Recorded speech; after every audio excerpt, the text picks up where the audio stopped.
You know, sometimes you see a celebrity headline and it seems simple, but underneath there's often, well, a whole lot more going on, a real journey. Exactly. It's not just news, it's a story. And that's what we're doing today. We're going to take a deep dive into the recent wedding of Brody Jenner and Tia Blanco because this isn't just about them getting married. No, not at all. It's packed with, unexpected twists, real personal growth, and some pretty complex family stuff that's been simmering for years.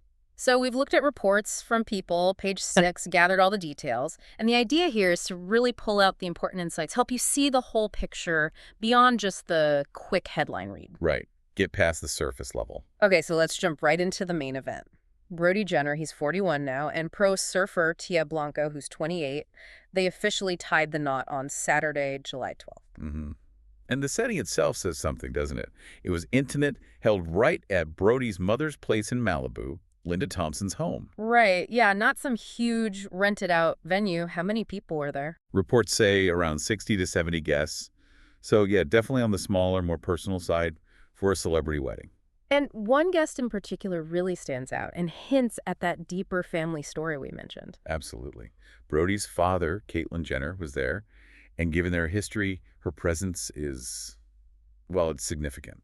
A really big deal. We'll definitely unpack that. And of course, their daughter, little honey Raye, she was there too. She was born back in July 2023. Yeah, completes the picture. And Tia, we should mention, she's a powerhouse in her own right. Gold medalist surfer back in 2015. Okay, so let's talk about how this all started. Their love story seems like it moved incredibly fast. It really did. A whirlwind is the right word. They first kind of hinted at dating back in April 2022. Met on a family trip to Hawaii, apparently. Ah, the shared waterfall pictures on social media. That's the ones. Shared photos, sparked rumors. They talked about this instant connection, bonding over their, shared love for the ocean. Okay, so instant connection in Hawaii. How quickly did things get serious after that? Super quickly. A month later, May 2022, they're photographed together in California. And then just a month and a half after they even met, they went Instagram official. Yeah. Wow. And then bam, January 2023, they announced they were expecting, shared an ultrasound video and everything. The caption was really sweet. Our little angel is on their way. So meeting, dating, pregnancy announcement, all within, what, 9 months? Pretty much. Yeah. Signals a really strong commitment right from the get-go. And the engagement wasn't exactly conventional either, was it? No. That was June 2023. He proposed right in the middle of their baby shower. Apparently took Tia completely by surprise. At the baby shower, that's bold. Right. Their Instagram post had the video, Brody saying one more thing, then getting down on one knee. They wrote, "Can't wait to love you forever." And then honey Raye arrived just a month later, July 2023. Exactly. They posted, "Mama and baby are in perfect health," so they were cherishing the time. They even pointed people to a YouTube video showing the whole journey, baby shower, proposal, the full home birth, very open. You could feel the wedding excitement building earlier this year, too. Brody mentioned it in an interview, January 2025. Yeah, he said it wouldn't be crazy extravagant. But what he seemed most excited about was seeing Tia in her dress. Said something like, "She's in love with this dress and I won't let her show me, but I'm very excited to see Tia in the dress." Oh, that's sweet. And he mentioned being excited to see Honey in her nice little dress, too. Yeah. And then just days before the wedding, that Instagram post. Oh, yeah. Brody dancing to Bruno Mars. "I think I want to marry you," wearing a shirt with Tia's pictures all over it. And Tia writing, "I think I want to marry you," Brody commented back, "6 more days. I love you, Yua." Even his mom, Linda, commented, saying how happy she was he'd found the love of his life. You could really feel the family support.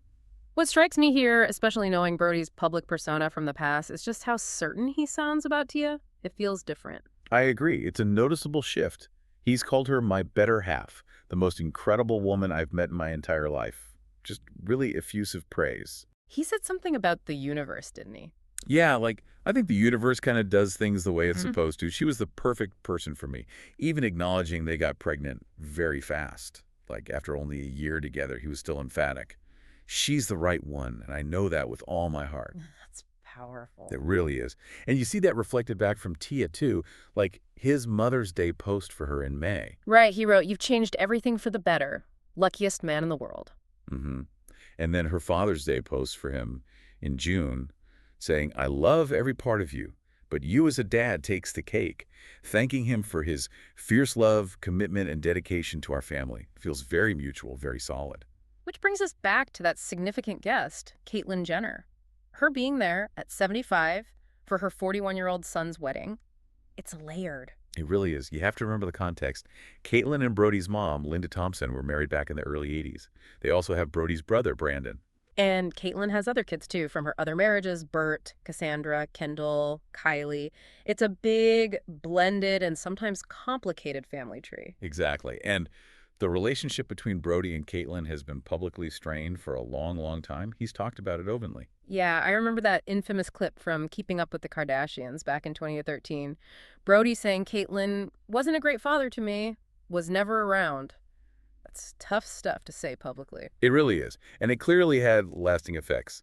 Brody was very vocal about being hurt that Caitlyn missed his first wedding to Caitlyn Carter in 2018. He talked about it on The Hills, New Beginnings. Yes. He said, not having my dad at the wedding, it was a bummer. Honestly, it really did hurt, and I would have loved to have her there. Just raw disappointment. So after all that history, all that public pain, Yeah. what changed? How did we get from that to Caitlyn attending this wedding? Well, there seems to have been a major turning point on that reality show, Special Forces, World's Toughest Test, just this past January. Oh, right. They were both on that show. No, just Brody was competing, but he spoke about Caitlyn. He revealed he'd received a sincere apology from her. He said it was the first time in my life that I've ever gotten an apology, and stressed how much it meant a lot. An actual apology. That's huge. Absolutely. Yeah. And around that same time, Caitlyn's rep confirmed they now had a positive relationship. Oh. So something really shifted there. That apology seems key. And Caitlyn showing up at the wedding, it feels even more significant when you realize what she was personally going through right then. That's a really important piece of context. The wedding was less than 2 weeks after her very close friend, Sophia Hutchins, tragically died in an ATV accident. Sophia was only 29. God, that's awful. July 2nd, right? Yeah. Police reports mentioned she might have been speeding, rear-ended another car, went off a cliff. Just a horrific accident. And Caitlyn was obviously devastated. Understandably. She told the Daily Mail just a day after, on July 3rd, that she was going through tough times and didn't want to talk.